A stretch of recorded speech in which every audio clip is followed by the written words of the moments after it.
জীবনতলা কার্তুজ কাণ্ডে বেঙ্গল এসটিএফের জালে আরও একজন গ্রেপ্তার করা হয়েছে। বিবাদীবাগের ওই দোকানের আরও এক কর্মীকে চম্পাহাটি থেকে এই ব্যক্তিকে গ্রেপ্তার করা হয়েছে। শান্তনু সরকার তার নাম।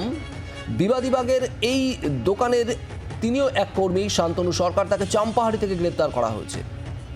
জয়ন্ত দত্ত এবং হাজি রশিদ মোল্লাকে জেরা করা হয় এবং তারপরেই এই ব্যক্তির নাম উঠে আসে। পিয়ালি মিত্র আমাদের প্রতিনিধি রয়েছেন আমাদের সঙ্গে। পিয়ালি, বিবাদীবাগের দোকানের আরও এক কর্মীকে গ্রেপ্তার করা হলো, ঠিক কি তথ্য পাওয়া যাচ্ছে? দেখো, শুধুমাত্র যে কর্মীর গ্রেফতারি নয়, যে ঘটনার নয়া মোড় নিল তার কারণ এতদিন গত পরশু পর্যন্ত আমরা যেটা জানতাম যে এই দোকান থেকে দোকানের কর্মী জয়ন্ত সে গুলি চুরি করে বেআইনি অস্ত্র কারবারিদের কাছে বিক্রি করত। তবে শুধুমাত্র যে গুলি নয়, লাইসেন্স প্রাপ্ত দোকান থেকে অস্ত্র যে বেআইনি অস্ত্র পাচারকারীদের হাতে চলে যাচ্ছিল তার প্রমাণ মিলল আরো একজন কর্মচারী গ্রেফতার হওয়ার ঘটনায়। এই শান্তনু সরকার, তাকে গ্রেফতার করা হয়েছে চাম্পাহাটি থেকে। এবং এই শান্তনু সরকারও কিন্তু বিবাদীবাগের এই দোকানেরই কর্মী।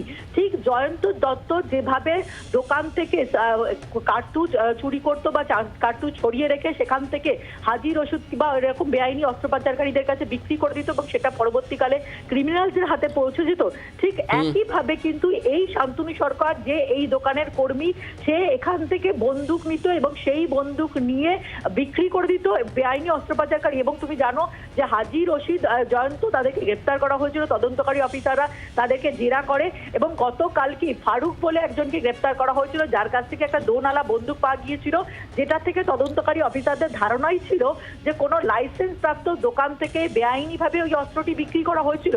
এবং এই অস্ত্র কে বা কারা দোকান থেকে সাপ্লাই দিল সেটা জানতে গিয়ে তদন্তকারী অফিসাররা এই শান্তনু সরকারের নাম জানতে পায়। ফলে গোটা বিষয়টা অত্যন্ত উদ্বেগজনক। তার কারণ এতদিন পর্যন্ত আমরা জানতাম যে মুঙ্গের, বিহার, এই সমস্ত জায়গা থেকে বেআইনি অস্ত্র যেগুলো আসে সেগুলো ক্রিমিনালসদের হাতে যায়, কিন্তু একেবারে লাইসেন্স প্রাপ্ত দোকান যেখানে factory made arms, factory made ammunition আসে, সেখান থেকে দোকানের একাংশ কর্মচারীরা তারা ক্রিমিনালসদের সঙ্গে হাত মেলাচ্ছে। তারা দোকানের যেগুলো আর্মস বা অ্যামুনেশন যেগুলো লাইসেন্স প্রাপ্ত লোকেদের কাছে বিক্রি করার কথা সেগুলো কালো বাজারে ক্রিমিনালদের হাতে বিক্রি করে দিচ্ছে এবং দোকানে দুজন কর্মচারী গ্রেপ্তার হলো। ফলে অত্যন্ত উদ্বেগজনক। তার কারণ শুধুমাত্র দোকান কর্তৃপক্ষের ভূমিকা নয়, এখানে বড় সড়ো প্রশ্নের মুখে কিন্তু পুলিশেরও ভূমিকা। তার কারণ পুলিশের আর্মস অ্যাক্ট সেকশন যেটা রয়েছে তাদের সেখানে গিয়ে ভেরিফাই করার কথা, ইন্সপেকশন করার কথা যে স্টক রয়েছে সেই স্টক থেকে কি কি আর্মস অ্যামুনেশন বিক্রি হলো বা সেটা ইস্যু হলো বা কতগুলো আর্মস অ্যামুনেশন রয়েছে, এখানে যে নজরদারি থাকে না সেটা আরো একবার স্পষ্ট হলো। দুজন কর্মচারী গ্রেপ্তার হয়েছে যারা দোকান থেকে আর্মস এবং অ্যামুনেশন বিক্রি করে দিত। এবং আরও একটা বিষয় পিয়ালি, যদি এই ঘটনা ঘটে থাকে, জয়ন্ত দত্ত বা শান্তনু সরকার একের পর এক কার্তুজ এবং বন্দুক বেআইনিভাবে কালো বাজারে সরাতে থাকে, তাহলে সেই কারবার কতদিন ধরে চলছিল এটাও তো এই মুহূর্তে একটা বড় প্রশ্ন। পিয়ালি, তুমি আমাদের সঙ্গে থাকো।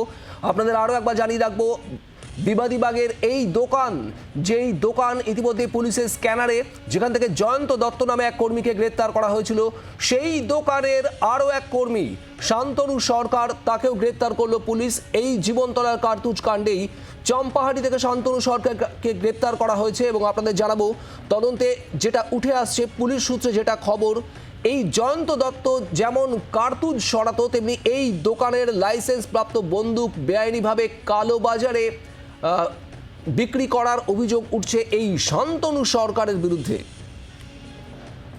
জীবনতলায় কার্তুজ উদ্ধারের ঘটনায় দুজনকে গ্রেপ্তার করা হলো এই বিবাদীবাগের লাইসেন্স প্রাপ্ত বন্দুকের দোকান থেকে। পিয়ালি মিত্র আমাদের প্রতিনিধি আমাদের সঙ্গে ছিলেন। পিয়ালি, ধন্যবাদ।